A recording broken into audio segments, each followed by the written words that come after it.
I think one of the things we have to grapple with as we understand the question of the dairy industry in the United States, and specifically here in Wisconsin, is what is the level of exploitation that we are comfortable with as Americans? I think we can point to the examples of where employers are doing a good job, and that's phenomenal. But those are exceptions, a fact of the rest of the industry, that it is one that is dependent on being able to take a class of workers who are human beings and to treat them as widgets that are interchangeable and that are deportable. And that should make us uncomfortable in this state that really does identify culturally as the dairy state. Wisconsin Watch sat down with Sergio Gonzalez, an assistant professor of history at Marquette University and a historian of U.S. labor and immigration, focusing on Latino communities in the Midwest. Originally from a family with roots in Mexico and a background in immigration and labor activism, Gonzalez aims to bridge academia and grassroots work. Since 2018, he has worked to document Wisconsin's history of immigration, using his research to help tell the stories of the people building Wisconsin's communities today. What labor historians have asked us to deal with is the question of, is there an ethical form of guest worker programs? Is there a way by which people can live in this country as quote-unquote guest workers who don't have access to citizenship, don't really have access to labor protections, are very difficult to unionize, and have no prospect of ever getting to live in this country full-time? Is that something that we're comfortable with? Well, these are the people who pick your crops, these are the people who sew your clothes, these are the people who take care of your kids, who take care of your grandma, these are the people who make our country function. And if we offer them a pathway to citizenship, we also have to pay them more.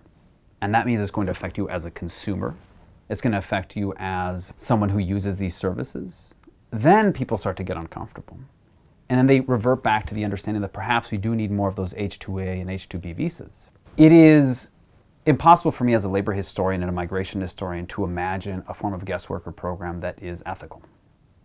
And the dairy industry is probably a great example of this, just like any other industry would be. You have some employers that treat their employees with respect, with dignity, that do their best to provide fair wages, and in the case of these dairy workers, to provide fair housing as well.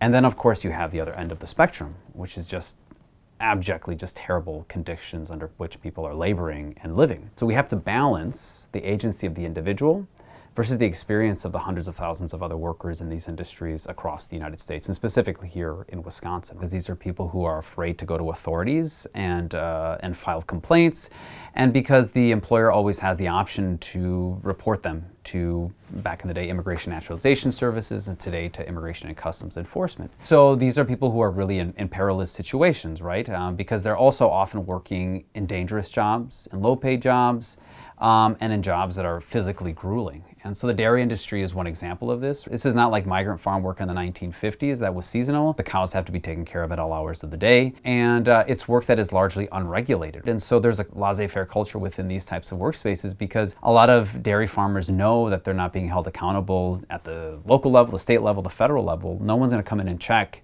legitimate, really check their work, and there's not going to be consequences if they're not following sanitation laws, if they're not following workplace laws, if they're not doing the things that they're supposed to be doing as employers. Often they depend on their employers for the housing as well, and then of course they're often isolated in spaces. So in a place like Wisconsin, if you're working in rural Wisconsin, where are you going to turn to for help?